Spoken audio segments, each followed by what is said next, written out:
बिस्मिल्लाहिर्रहमानिर्रहीम, अस्सलाम वालेकुम। इसाराना का सलाम कबूल कीजिएगा। इसाराना यूट्यूब चैनल, फेसबुक पेज पे आपको खुशामदीद कहता हूँ। मेरी दुआ है कि अल्लाह ताला आपको अपने हिफ्ज़ व अमान में रखे, मोहब्बतें पाएँ, शादमानियाँ पाएँ, कामरानियाँ पाएँ, दुनिया भर की जहाँ भर की खुशियाँ पाएँ और अल्लाह ताला की रज़ा पाएँ। आज मुझे एक दोस्त ने बड़ा मज़ेदार मैसेज किया। उन्होंने कहा जी सानिया के लिए दुआ कर दो, कुंवारे लिए क्यों नहीं करते? लो भाई, हम हाथ उठा के कुंवारों के लिए भी दुआ करते हैं। अल्लाह ताला हमारे कुंवारों को अच्छी पाक-बाज़, नेक-गुज़ार, खिदमत गुज़ार बीवियाँ अता फ़रमाए। ये वैसे तो ये तो जन्नत में ही आपको ये सारी क्वालिटी एक खातून में मिल सकती है, लेकिन जिन्हें मिल रही है वो बड़े लकी है। अल्लाह ताला जिनकी शादियाँ हुई हैं उनकी जोड़ियाँ सलामत रखे। अच्छा, कल मैंने आपसे गुफ्तगू करते हुए ये बताया था कि जी 26 नवंबर के केस के साथ तो पीटीआई वालों ने क्या किया, पीटीआई वालों ने किस तरह कारकुनों का खून बेचा है, किस तरह कारकुनों ने का जिन लोगों ने अपने सीने पे गोलियां खाई उनके खून का सौदा किया है। आज मैं उनके कुछ नाम आपके सामने लेके आऊँगा कि किस तरह इन लोगों ने इस्टेब्लिशमेंट की इस्टेब्लिशमेंट को ही इसका फ़ायदा हुआ ना, वो नैरेटिव दफन हो गया पीटीआई का। किस तरह खून का सौदा किया है इन लीडरशिप ने। आज का मेरा वीलॉग का इम्पोर्टेंट इशू जो है वो ये होगा। दूसरी चीज़ ये है कि ये जो केपी में सारे हलचल हुई हुई है और अचानक शेला अफरीदी को आपका पता चला कि वो तो हम जिसको हम समझ रहे थे कि वो मसीहा होगा, वो तो बीच में से कुछ और ही करते फिर रहे। तो क्या ये कोई साजिश हुई? इमरान खान ने जो कहा था, क्या इमरान खान का कहा एज इट इज़ पूरा किया गया या नहीं? क्योंकि बुशरा बीबी की जो बहन है मरियम भुट्टो, उन्होंने इस हवाले से बहुत डिफरेंट किस्म का इंकिशाफ किया है और उन्होंने तो कहा कि इमरान खान ने तो कुछ और कहा था और हुआ कुछ और है। ये बड़ा मैं तो हैरान हो रहा हूँ उस बात को सारा को सुन के। तीसरी इंपॉर्टेंट चीज़, जमात इस्लामी के अमीर हाफिज़ नईम साहब ने गुफ्तगू की और गुफ्तगू करते हुए उन्होंने पीपल्स पार्टी, जमात नून लीग, MQM, JUI, इन सब के ऊपर एक इतना बड़ा बम फेंक दिया और इस बम का धमाका जो है वो अब मुझे नहीं लगता कि इस धमाके के अंदर जो चीखों पुकार है दबने वालों की वो सामने आएगी, क्योंकि उनकी चीखों पुकार से इस बात की यकीनी हो जाएगा कि ये धमाका वाकई बहुत हैवी हो गया है।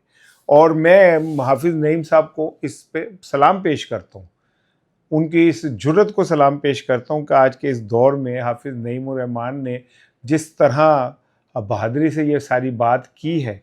अब पाकिस्तान में तो अखलाकियात ख़त्म होती जा रही हैं और अगर इसमें भी कुछ लोग जैसे हाफिज़ नईम रहमान साहब ने ये बात की है तो फिर मैं उनको सलाम करना तो बनता है, उन्हें सलाम पेश करना तो बनता है, इसमें कोई दो राय नहीं है। पेट्रोल की कीमतें 6 रुपये 36 पैसे बढ़ के 327 रुपये हो गई और डीज़ल 7 रुपये 83 पैसे से बढ़ गया। मैंने आपको पहले ही कहा था कि ये हुकूमत के गिट्टे गोडों में पानी नहीं है, ये हुकूमत नहीं है, ये एक इंतज़ाम है। हुकूमतें किसी और चीज़ का नाम होती है। अब इस इंतज़ाम का नतीजा क्या निकला है? मुआशी बदहाली, सियासी बदहाली, इक़्तिसादी बदहाली। आज वो लाहौर में बारिशें हुई हैं तो मैं गुज़र रहा था तो मैंने कहा, मुझे याद आ गया कि मरियम साहिबा बारिश में गाड़ी में बैठ के शुएब को तलाश करती थी कि शुएब तुम कहाँ हो? अगर यकीन करें आज मरियम साहिबा शुएब को आवाज़ देना, शुएब तुम कहाँ हो, तो लाजमी आवाज़ आएगी कि बाजी मैं तो खुद गटरी फंस गए हैं। लाहौर जिस तरह आज डूबा है तो लाहौर की तरक्की के जो दावे करने वाले थे, मेरा ख्याल है उन्हें खुद भी उसके साथ ही डूब जाना चाहिए था। जिस तरह अब न्यू इस्लामिया पार्क में करंट लगा है और एक नौजवान जो है मोटरसाइकिल वाला वो शहीद हो गया, मैं शहीद ही कहूँगा उसे, जाँ बहक हो गया, बेगुनाह मारा गया। क्या किसी पे मुकदमा दर्ज हुआ? क्या लेस्को के किसी बंदे पे कोई मुकदमा दर्ज हुआ? इस्लामिया पार्क लेस्को का अमला इस सतह के ऊपर गुंडागर्दी और बदमाशी कर रहा है कि अभी बादल सिर्फ ऐसे करते वो बिजली बंद कर देते, 8-8 10-10 घंटे उस इलाके में बिजली बंद रहती है। अच्छा चले, बिजली बंद होती है, कोई जवाब दे, ना SDO फ़ोन उठाएगा, ना एक्सीएन फ़ोन उठाएगा और वहाँ का अमला जो है, जब अगर कोई वहाँ जाए तो वो उनको कहा जाए कि जी ऐसा हो गया, वो कहते हैं ऐसे की करिए हो गया। मुझे ऐसा लगता है कि अब इस मुल्क में से कानून, आइन, जिम्मेदारियां, एहतसाब सब खत्म होकर रह गया है। मरियम ने पंजाब का जिस तरह बेड़ा गर्क किया, आज मुझे ऐसा लगता है कि उस्मान बुज़दार मरियम से कहीं बेहतर एडमिनिस्ट्रेटर था। मैं छोटी सी मिसाल दे रहा हूँ लेस्को की, इस्लामिया पार्क के इलाके की। मैं वहाँ रहता हूँ, मैं आई विटनेस हूँ कि वहाँ पे आलम यह है कि आप अमले को पैसे दिए बगैर हिला नहीं सकते अपनी जगह से। और फिर अगर कोई उन्हें ये कहे कि जी हम शिकायत करें, तो कह दो कर लो जिन्हों करनी शिकायत, साड़ा कोई की बिगाड़ लेगा। अच्छा, मज़े की बात यह कि अगर अभी मैं आपके सामने फ़ोन मिलाऊं चेयरमैन लेस्को लाहौर को, वो फ़ोन नहीं उठाएंगे। अच्छा, उनके एक्सियन जो उस इलाके का, उसे फ़ोन मिलाऊं, वो फ़ोन नहीं उठाएगा। अच्छा, उनके पीआरओ को फ़ोन मिलाऊं, उनका पीआरओ भी फ़ोन नहीं उठाएगा। यानी इस सतह पे ये महकमा तबाह हो चुका है। और मरियम कहती है कि मरियम साहिबा कहती है कि हमने तो पंजाब को जनाब एक आइडियल सूबा बना दिया। वो तो अल्लाह माफ़ करे कश्मीर को भी कह रही थी कि पंजाब बनेगा। मैं क्या, कश्मीरियों का कसूर की है? हर कोई बंदा वहाँ जाता है, वो जाके कहता है मेरे में कश्मीरी खून है। अब क्या कहते हैं, अब बिलावल भुट्टो कहता है मुझ में कश्मीरी खून है। मुझे वो याद आ गया कि मलका बरतानिया जब गई ना एक दौरे के ऊपर जनूबी वो अफ्रीका के किसी गांव, तो वहाँ पे उनके सरदार ने कहा कि जी हम में भी अब बरतानवी अंग्रेज़ों का खून है। मलका बड़ी हैरान हुई और मलका ने कहा कि अच्छा आप में भी है, वो कैसे? उन्होंने कहा जी हमने कल ही एक अंग्रेज़ खाया है। मैंने नहीं पता उन्हें एक इस तरह कह देंगे ने हम मुझ में कश्मीरी खून है। कभी वो जाती हैं मरियम साहिबा कहीं और तो कहते हैं मेरे में पंजाबी खून है। वो कहता है देसू देसू सिंध ना देसू, मैं सिंधी खून है। अच्छा, मेरा ख्याल है किसी टाइम कश्मीरियों ने भी पूछ लिए कि भाईजान ये दोनों ही कह रहे हैं कि हम कश्मीर के बेटे हैं। वो कहती है कश्मीर के बेटे, तुसी दसो की है। पता नहीं उनके तरफ साफ जवाब ना आ जाए। एनीवे, बात कहीं की कहीं चली गई। अब आ जाए असल बात की तरफ। असद तूर साहब इस्लामाबाद के एक बड़े इंपॉर्टेंट सहाफ़ी हैं। उन्होंने एक इंकिशाफ किया है कि ये जो एक केस दायर हुआ था अफजल मजूका साहब की अदालत में, जिसमें 26 नवंबर को संगजानी के अंदर फायरिंग से, इदारों की फायरिंग से इल्ज़ाम जो वो उसमें लगाया गया था कि फायरिंग से 26 के करीब लोग जाँ बाग हुए थे और दर्जनों ज़ख्मी हुए थे। 26 के 13 जाँ बाग हुए थे, एग्जैक्ट फिगर मुझे याद नहीं है। ये केस चलता रहा। अफजल मजूका साहब गवाहों को तलब करते रहे। अफजल मजूका साहब इस्तगासा वालों को कहते रहे कि आप आके दलाइल दें। आप हैरान होंगे कि बैरिस्टर गोहर जो इस केस के मुद्दई थे वो गए ही नहीं, पेश ही नहीं हुए। अच्छा, इस केस में गवाह कौन थे? गवाह थे सुहेल अफरीदी, शफी जान, गंडापुर और बहुत सारे लोग। आप सुन के हैरान होंगे कि इनमें से कोई एक गवाह भी नहीं पेश हुआ तलबी के बावजूद। इससे आप अंदाज़ा करें कि इन्होंने पीटीआई की पीठ में कैसे छुरा घोंपा है, कैसे इन्होंने उन शहीदों के खून को बेचा है। क्योंकि पीटीआई का मौक़िफ़ ये था कि 26 नवंबर को कत्लेआम हुआ और उसमें लोग जो हैं बड़ी तादाद में मारे गए और ज़ख्मी हुए, जबकि हुकूमत का कहना यह था कि ये वाक़या ऐसा हुआ ही नहीं, ये झूठ है। हालांकि मुझे अच्छी तरह याद है कि आपके वज़ीर इत्तलात वहाँ गए थे इस वक़ूअ से पहले शाम को। उन्होंने कहते एक छट्टा लगेगा और सब कुछ साफ़ हो जाएगा, और वो छट्टा लगा। अच्छा, उसको CNN ने भी रिपोर्ट किया, BBC ने भी रिपोर्ट किया, अल जज़ीरा ने भी रिपोर्ट किया। पाकिस्तानी मीडिया ने रिपोर्ट करना ही नहीं था। पाकिस्तानी मीडिया को तो मैं मीडिया मानता ही नहीं। ये तो मिरासियों का एक टोला है जो हर वक्त ताकतवर के साथ होते हैं। माजी में कुछ माजी के ताकतवरों के साथ थे, आज जो हैं वो मौजूदा ताकतवरों के साथ हैं। मरात लेते हैं, कोठियाँ बंगले लेते हैं, पैसे लेते हैं, मौजे करते हैं, ज़मीर बेच देते हैं। तवाइफ़ें शायद ज़मीर एहतियात से बेचते हैं, उनका जिस्म बिकता है, ज़मीर नहीं बिकता। पता नहीं अंदर से कितनी दफ़ा वो घायल होती हो। लेकिन पाकिस्तान का सहाफ़ी तवाइफ से भी बदतर है, जो अपना ज़मीर जिस तरह बेचता है। और बाकी रही सही कसर पीटीआई की मौजूदा लीडरशिप। मुझे कहने दें जी, कर लें मेरे ते इस्तगासा कर लो तुसी। मैं कह रहा हूँ आपको कि आपने 26 नवंबर को पीटीआई के कारकुनों का जो खून है वो बेचा है। आपने उसका सौदा किया, ताकतवरों के साथ सौदा किया। आज आपने ताकतवरों के इस नैरेटिव के ऊपर मोहर लगवा दी अदालत के ज़रिए कि 26 नवंबर को संगजानी में ऐसा कोई वाक़या नहीं हुआ था। बैरिस्टर गौहर साहब, आप में तो अगर इतनी सी भी वो हो ना जितनी नफासत से शेव आप करते हैं ना, उसमें से इतना सा तवज्जो अगर काश आपने पीटीआई को दी होती। इमरान खान को क्या करे मुझे बताएं, किस पे ट्रस्ट करे? जिस पे ट्रस्ट करता है वही उसे भेज देता है। बुशरा बीबी की जो बहन है मरियम वट्टू, उनका कहना है कि जी जब इमरान खान ने अफरीदी का कहा था कि उन्हें सीएम बनाए, तो उसके साथ ही उन्होंने कहा था कि तैमूर झगड़ा को इनके साथ नायब वजीर आला बनाए, ताकि तैमूर झगड़ा का तजर्बा और आफरीदी का जवानी ये मिल के को काम करे। लेकिन तैमूर झगड़ा को तो नायब वजीर आजम नहीं बनाया गया। तो अगर ये बुशरा बीबी की बहन मरियम वट्टू की इस बात को मान लिया जाए तो इसका मतलब भी किसने साजिश की? क्या जो सुहेल आफरीदी थे वो ऑलरेडी किसी के लिस्ट के अंदर मौजूद थे और उन्हें तरीके से लाके यहाँ बिठाया गया? क्योंकि गंडापुर के होते हुए कुछ ना कुछ एक्टिविटी होती थी। सुहेल आफरीदी के आने के बाद वो एक्टिविटीज भी खत्म हो गई, यहाँ तक के सरकारी उस पे तख्तियों पे से इमरान खान का नाम गायब होना शुरू हो गया। तो क्या मैं ये कहूँ कि इमरान खान के खिलाफ एक और बड़ी साजिश हुई और उसमें उसके अपने शामिल थे? अब कहा यह जा रहा है कि जनाब अली 5 अगस्त को, मैं आ रहा हूँ जी हाफिज़ नईम साहब की तरफ, 5 अगस्त को एहतजाज होगा और केपी में स्टेडियम में जलसा होगा। स्टेडियम में जलसा क्यों कर रहे हैं आप?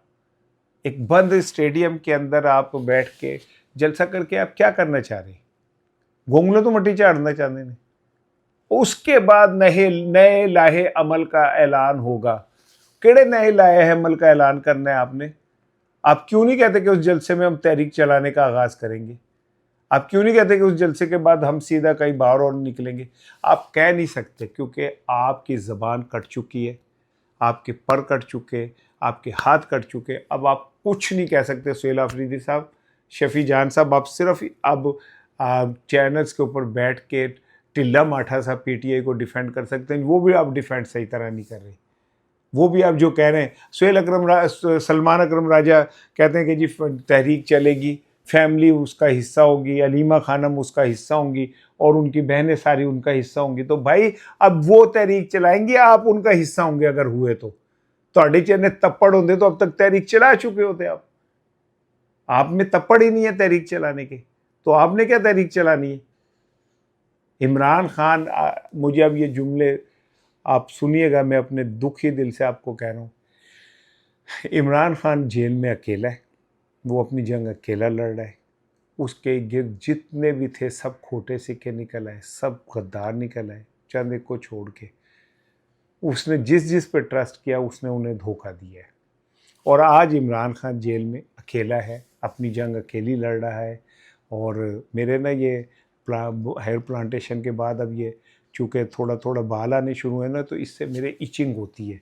ये जब मैं मजबूरन वीलॉग में ऐसे ऐसे खुरकना तो है ना, समझना मैंने खुरक पे ही है, ये समझिएगा कि मेरे ना इचिंग होती है, तो मेरे से बर्दाश्त नहीं होता है, तो फिर मुझे मजबूरन अपने वीलॉग के दरमियान ही अपने टिंड को थोड़ा सा खुजाना पड़ता है। एनीवे, तहरीक तो अब अलीमा खानम ने चलानी है और नौरीन साहिबा ने चलानी। यही वजह है कि नौरीन साहिबा के ख़िलाफ़, क्योंकि ये तय हो गया कि जी अलीमा खानम को तो सज़ा हम कर देंगे अगर वो अलीमा खानम आगे बढ़ी, फिर आ जाएंगी नौरीन साहिबा। तो नौरीन साहिबा के लिए पहले से ही प्लान बना के एक पुराना क्लिप चलाया गया ताकि उनके ऊपर एनसीसी उन्हें तलब करे और उनको भी जब चाहे गिरफ़्तार कर लिया जाए। अब आ जाए जी हाफिज़ नईम अहमद साहब की तरफ। जमात इस्लामी के सरबराह हैं और हाफिज़ नईम अहमद साहब ने कहा है, उनका कहना है कि जनाब अली इमरान खान की जो हुकूमत तब्दील की गई, जो इस्टेब्लिशमेंट ने है, उन्होंने सीधे साफ लफ्ज़ों में ये कहा है। भाई ये क्लिप अगर है तो आप चला दीजिएगा और ज़रा सुनिए कि नईम हाफिज़ नईम साहब क्या कह रहे हैं। इमरान खान की हुकूमत जो गिराई गई, किन पार्टियों ने गिराई थी? पीपल्स पार्टी, नून लीग, एमक्यूएम, जेयूआईएफ। इस अब देखें ना, हाफिज़ नईम साहब से आपको 100 इख्तिलाफ हो सकते हैं, आपको उनसे 100 हो सकते हैं, लेकिन इस कहतुर रजाल में अगर कोई शख्स अभी भी हक की बात करता है तो सलाम करना तो उसे बनता है ना। और ये आप ये अब देखें कि आहिस्ता आहिस्ता ये सब ये बात मानेंगे कि हाँ हमें बुलाया गया, हाँ हमें कहा गया। जब मतीउल्लाह जान बड़े, एक तो मतीउल्लाह जान बड़े कड़वा सहाफ़ी है वो ऐसा सवाल करता है, हम तो फिर भी सवाल करते हुए ना वो थोड़ा सा एहतियात करते हैं कि यूँ ना हो यूँ। मतीउल्लाह जान की सबसे बड़ी खूबी है कि वो इतने स्ट्रेट फॉरवर्ड सवाल करता है कि सामने वाले का तरा ही निकल जाए। जब उन्होंने बिलावल भुट्टो से ये कहा कि जनाब आप इस जुर्म का शिकार थे और आपने इमरान खान की हुकूमत गिराने में इस्टेब्लिशमेंट के साथ मिल के किरदार अदा किया, तो उस पर बिलावल भुट्टो ने कहा कि आपके पास क्या सबूत है और आप ये कैसे कह सकते हैं, आप सहाफ़ी हैं और आपका काम है कि आप सबूत, केड़े सबूत उत्थे दी वीडियो बनाए बिलावल साहब बनती तो आपको सबूत मिलता। मौलाना फजलुर रहमान ने जब ये कहा कि हाँ जी हम मौजूद थे और मतीउल्लाह जान ने कहा कि जी वो मौलाना फजलुर रहमान साहब एतराफ़ कर रहे, तो उन्होंने कहा फिर आप मौलाना फजलुर रहमान से पूछें। लेकिन फिर आप मंसूर अली खान के शो में जाके आप मान गए कि हाँ वहाँ पे मुलाकात हुई थी और उन्होंने कहा था कि आप अदम एतमाद ना लाए, लेकिन इमरान खान इस्तीफ़ा दे देगा, लेकिन आपने कहा मैं अदम एतमाद लाऊंगा, तो आपने मान लिया कि आपने वहाँ पे अदम एतमाद का कहा था। और फिर उसके बाद क्या पूरी कौम अंधी है, पूरी दुनिया अंधी है, उन्हें नहीं नज़र आया कि कैसे MQM को कहा गया कान पकड़ के चलो कान MQM उत्थे जाके प्रेस कॉन्फ्रेंस कर। मैंने आपको बताया कि आमिर खान MQM वाले लाहौर में मिले, मैंने कहा आप कराची छोड़ के लाहौर आ गए, खैर है यहाँ पे आके प्रेस कॉन्फ्रेंस कर रहे हैं। तो उन्होंने कहा कि आपको पता है कि हम तो उन मेहरबानों की मर्ज़ी के बगैर 90 से बाहर भी नहीं निकल सकते, तो अगर मैं लाहौर आया हूँ तो इसका मतलब है किसी की मर्ज़ी से ही आया हूँ। तो ये एतराफ़ मुझे किया है आमिर खान ने, बिलावल भुट्टो ने मंसूर अली खान के शो में एतराफ़ कर लिया। यानी कि आज ये बात साफ क्लियर साबित हो चुकी है कि इमरान खान को साजिश करके उसकी हुकूमत ख़त्म की गई और उसकी हुकूमत ख़त्म करने के अंदर जहाँ पे उस वक्त की इस्टेब्लिशमेंट ज़िम्मेदार थी, उतने ये मौलाना फजलुर रहमान अज जड़े बड़े ही नेकोकार पारसा और परहेजगार बन रहे ना, फजलुर रहमान, शहबाज शरीफ या नवाज शरीफ, बिलावल भुट्टो या जरदारी, MQM, ये सारे कहने में ये सब शरीक थे। नवाज शरीफ साहब आए, आके उनको जो सब कुछ दिया गया, वो उन्हें वज़ीर आज़म नहीं बनाया गया, तो कहने वाले तो ये कहते हैं कि नवाज शरीफ को नहीं, मरियम को भी नहीं बनाया जाएगा वज़ीर आज़म, क्योंकि नवाज शरीफ के ऊपर लकीर लग चुकी है, इस्टेब्लिशमेंट लगा चुकी है। लेकिन जिस तरह फिर जूतियों में अब दाल बट रही है सबके सामने, आपने अगर पाकिस्तान में इंसाफ और कानून का दौरा होता तो भाजपा के ऊपर आर्टिकल 6 लगता, ना सिर्फ भाजपा पे आर्टिकल 6 लगता, बिलावल भुट्टो पे आर्टिकल 6 लगता, फजलुर रहमान पे आर्टिकल 6 लगता, शहबाज शरीफ पे आर्टिकल 6 लगता, MQM की लीडरशिप पे आर्टिकल 6 लगता। इन्होंने एक जमहूरी हुकूमत को इस्टेब्लिशमेंट के साथ मिल के गिराया, जो आइन जिसकी इजाज़त नहीं देता। आज हाफिज़ नईम साहब ने जिस तरह इस बात का इजहार किया है, हाफिज़ नईम साहब को मैं इसलिए ट्रिब्यूट पेश करता हूँ कि इस तरह आज के दौर में कोई खुल के सीधी स्ट्रेट फॉरवर्ड बात नहीं कर रहा। हालांकि पूरी दुनिया का मीडिया भी ये मान रहा है कि डोनाल्ड लू ने जिस तरह इमरान खान की हुकूमत गिराई, अब वो समझ भी आ रही है कि क्यों गिराई। आज ईरान और अमेरिका की जो जंग है उससे हमें ये बात साफ नज़र आ रही है कि दरअसल आज जो इंटरनेशनल इस्टेब्लिशमेंट थी वो ये समझते थे कि इमरान खान के होते हुए ईरान पे हमला और इस तरह का अब्राहम अकॉर्ड और बोर्ड ऑफ पीस, ये वो सारे नहीं हो सकते। ये तो शहबाज शरीफ साहब को तो कोई कहना कि जी अब क्या मैं अब जुमला कहूँ, छोड़ें वो सख्त हो जाएगा जुमला, लेकिन ये कि इमरान खान ने कि कभी ऐसा हो नहीं सकता था कि ट्रंप के साथ खड़े होकर कहते कि आप दुनिया के मसीह हैं। वो शख्स जिसने दुनिया के अमन को तबाह व बर्बाद कर दिया, जिसकी वजह से गज़ा के अंदर 80,000 लोग शहीद हुए, जिसकी वजह से एक मुल्क का सुप्रीम कमांडर शहीद हो गया, सुप्रीम आइनी रहनुमा रूहानी रहनुमा का हो गया, 150-200 बच्चे हो गए, उस मुल्क की तबाहियाँ फिर गई। इराक़ के अंदर जिस तरह का कत्ल गारत हुआ, शाम में जिस तरह हुआ, लीबिया में जिस तरह हुआ, मिस्र में जिस तरह हुआ, उन सब के कत्ल के ज़िम्मेदार शख्स को कोई कहे कि इसे अमन अवार्ड मिल रहा है, तो फिर मैं क्या कहूँ बताएं, सुबह कहूँगा अब जो कहना है।